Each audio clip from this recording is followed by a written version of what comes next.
life of a hunter.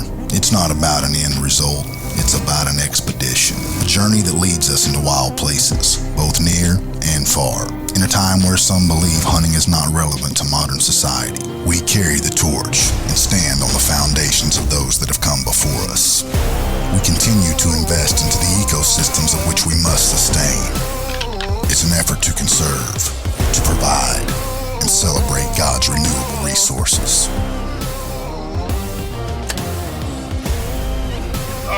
Hey, 380 plus. It is our life. It is our passion. And we make no apologies for our God-given right to hunt. The Ponsugant, a unit that has become known for producing world-class mule deer. Located in southwestern Utah, the Ponsugant is home to a diverse ecosystem. Its geographical region ranging from sagebrush plateaus to the red rock rims of Bryce Canyon National Park. Each year in August, Mark travels west to hunt with his friends from Mossback Outfitters to kick off his season chasing these legendary velvet mule deer.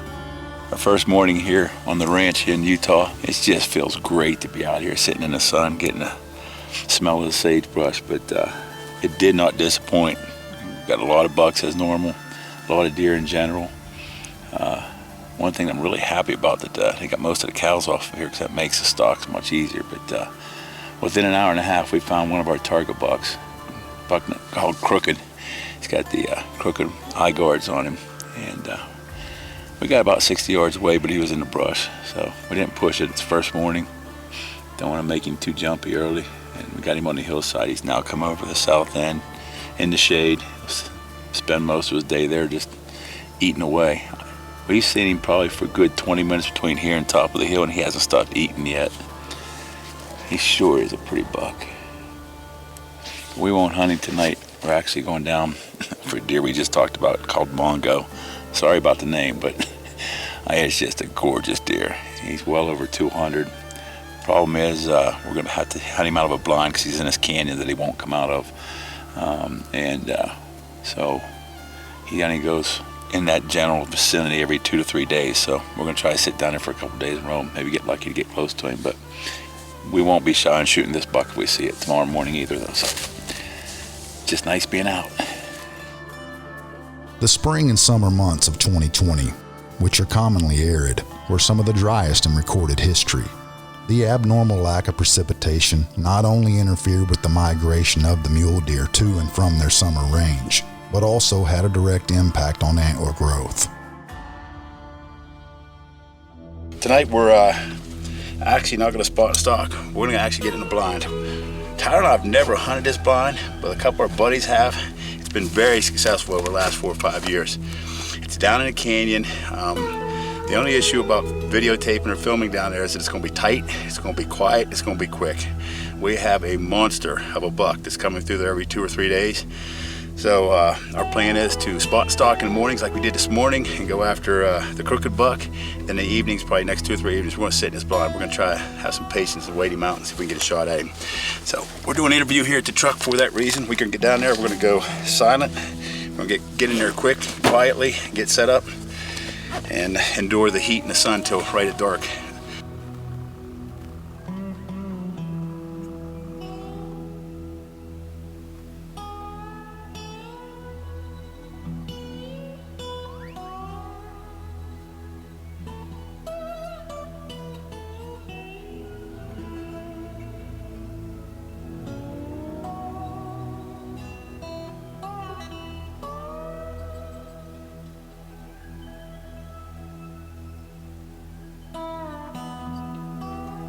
As daylight quickly faded, more and more mule deer began making their way out of the canyon and into the sage and bitter brush, working well into bow range.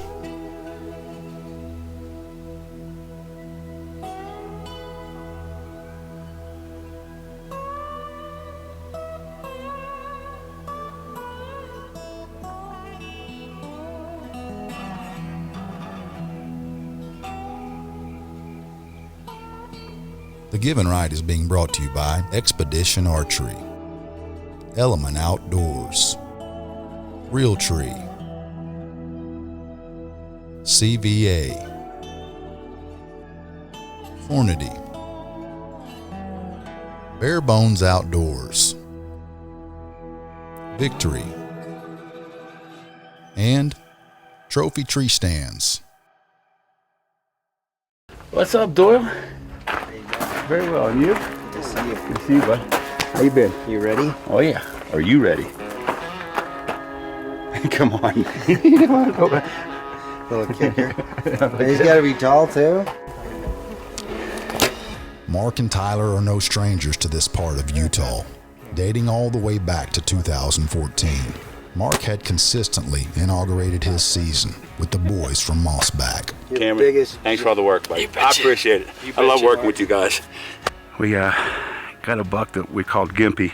He's got a little limp. I don't know if it's the left leg or the right leg, Cam, but he's got a little front limp on him. We got him over here, probably about 300 yards away. He's going into the edge of a, I guess it's a scruff oak patch over there. So we're gonna work our way over there. I think we can get on him. The wind's good for us and stuff, so it's not a long stalk. But last morning, we need a little luck with us because we haven't had any of that this week, so. You ready?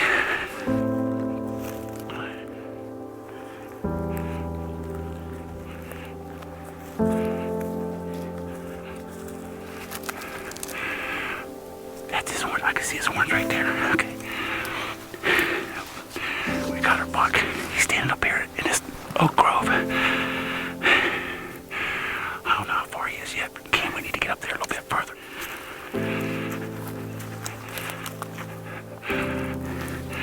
You ready? Ty, you ready?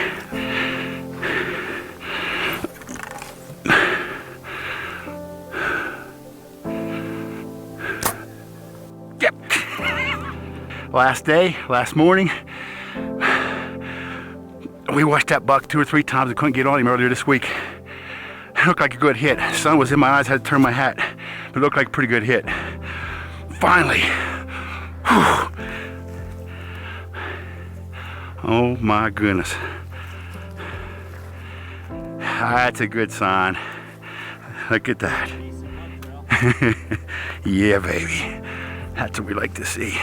Oh, look at that. I can see it way up there, the blood. Even I can follow this blood trail. That didn't take long.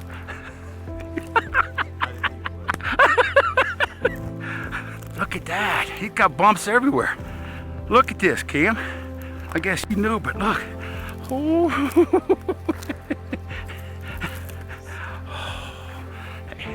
Hey. Yeah. Look at that. Oh. What we got, Cam? One here. He's got an extra one. Well, I don't know which one is which. This is the eye guards, right? Then this one here. We didn't do that this morning. We did not get in a tree stand. We just said we're gonna do nothing but spot and stalk for the rest of the day. And Wyatt turned him up, baby.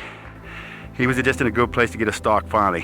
One of the few times this week that we got a deer that's either by itself or didn't have any cows with it, believe it or not. And those cows just as probably more wild than these deer are. They screwed up more hunts this week than the actual deer did, though. What a beautiful deer, huh? Cam, thank you, buddy. I appreciate it. Mossback never fails. Fought the 5th day, 5th morning, did something different, got a little more aggressive. Never sat in the stand this morning or the blind. We weren't even going to think about it. We were just going to go all day. Glass, stalk, glass, stalk. Yes. The Give and Ride is being brought to you by Scrape Fix, PFC, Bone Collector Game Calls, Lethal, Sig Sauer, Insights, Dry Shod, and Texas Trophy Hunters. Well, it's our 2nd day here in Utah, and we're going to change the plans a little bit. We really want to sit in that blind again because that's where this biggest buck is. They call Mongo. And when I say Mongo, his bases are biggest pop cans, basically. He's well over 200 inches, and we really want to take a shot at him. He's very inconsistent. I think he comes in every 2, 3, 4th nights. And So what we're going to do is predominantly have this blind setup that we were in last night with a south wind. That's why we had to endure the sun and the heat into the blind. So we got a north wind for the next 2 nights. So we're going to go back up there, resituate this blind and set it up for a north wind and actually get the sun out of our faces. And I think we're going to set it again tonight, maybe even a third night. After that, we're going to have to hunt after a different deer in the evening. Well, it's 11 o'clock on day 2. Here's the blind that we were in last night, one that was literally 108.7 degrees inside the blind. Problem is, this was set up for a south wind, and we're gonna have a north wind for the next 2 nights, plus the sun is right in our faces. And being that hot, if it was 50 degrees, wear the black mask, black gloves, and we'd just be blacked out basically, and we'd be fine. But with 108 degrees, you can't wear anything. We were sweating in there, so we're gonna change up strategies, and we're gonna set another blind up over here. They'll be used to people sitting in there since several bucks have been killed out of here. So we're just gonna switch on the other side of the canyon, maybe 75, 80 yards apart. But we'll be in the shade. The sun will not be in our faces. It's still gonna be warm, but I think this might do the trick. Tyler and I are heading in our second evening hunt here in Utah. As you can see, I got the reveal we're gonna set up and put it down there where these deer are walking up through this little canyon. We normally spot and stalk, but these deer are still bachelored up so heavy. Normally there'd be, I'm not gonna try not to exaggerate, but 8 or 10 different bachelor groups here on this ranch, and we would just normally spot and stalk them and try to get in front of them, work our way around, you know, till we can get a shot at them. But this year, we've only found 2 bachelor groups, but as of last night, there was 15 or 18 in the group.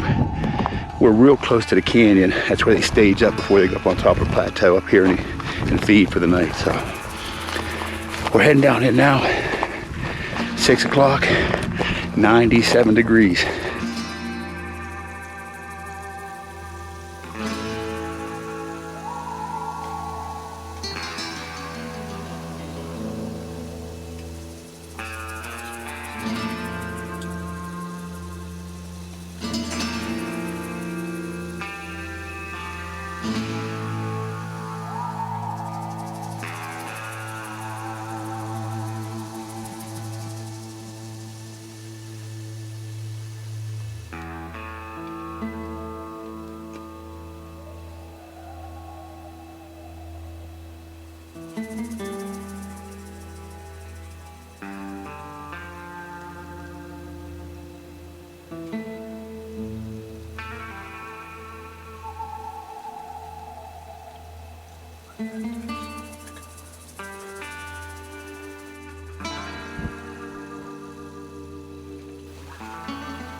The Given Right is being brought to you by Reveal, Swagger,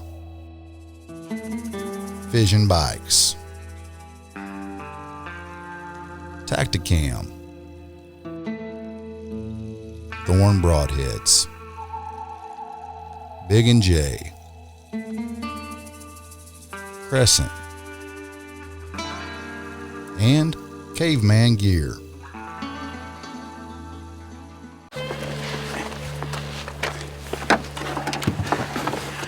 That's our third morning here in Utah.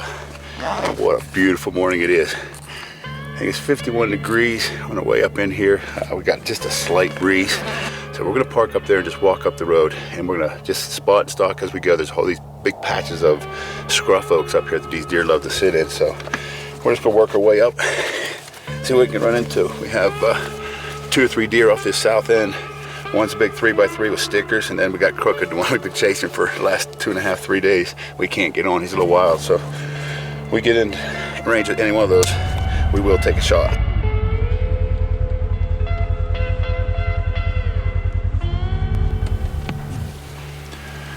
That's 2 of the bucks we saw earlier this week, the 3x3 with all the stickers, and just a nice 4x. We're gonna get out of here. Let's take it down over that side. We'll just sneak around. We can get on those bucks. We're gonna pretend to be a rancher this morning. We're gonna have a surprise for him.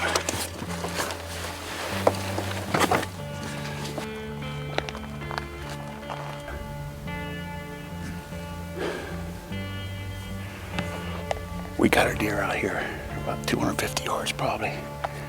We're gonna work our way along this edge. We got the wind with us. We're working along this edge and try to get up in front of them. They'll be just moseying through this scruff brush, so we gotta get in front of them before they get over the hillside. We get going here.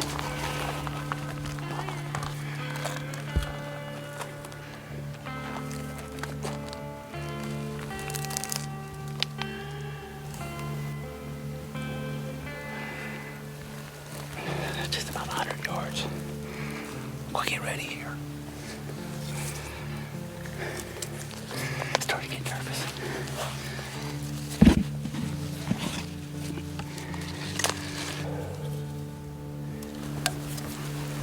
We're just gonna work our way up along the edge here, Ty. We gotta stay real tight and real low.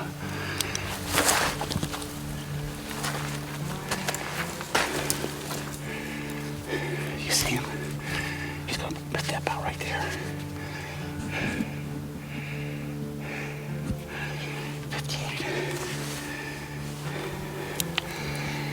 All right, Ty, you ready? I gotta get up on my knees. Here it comes.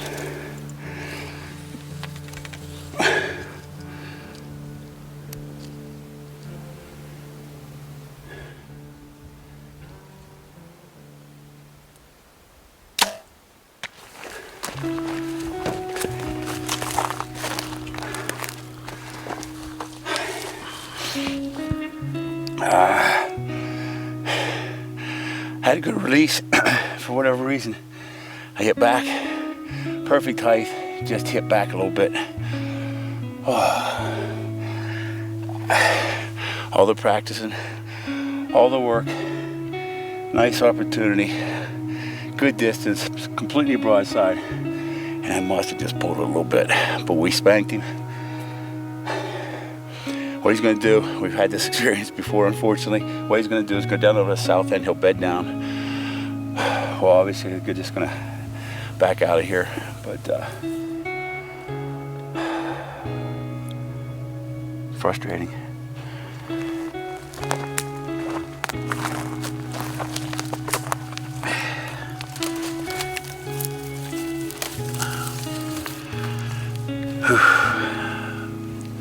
Not the arrow or the view a hunter likes to see. It's all guts, very little blood,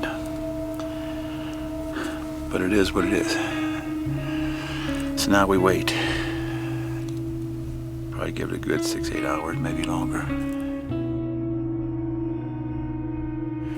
We've given our deer quite a bit of time, so he went over the edge here.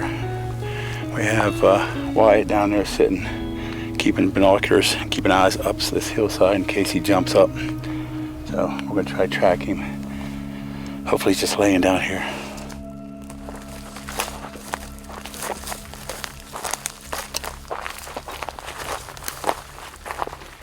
Well, I don't mean to spoil the surprise, but we have a mule deer down, baby.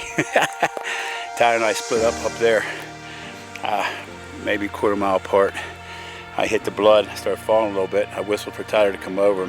The deer was in the bed and jumped up right in front of me, so I put an arrow into him. He came right down through here. I heard him crash right here, so he's got to be up here in the next 50 yards. Big buck down, baby. TD weaved. Woo! There he is, Tyler. We got him. Oh, shot was back. Right on target, just back. Oh, this is the most fun part. First time this year, we get to lift up some velvet antlers for Utah. Look at this.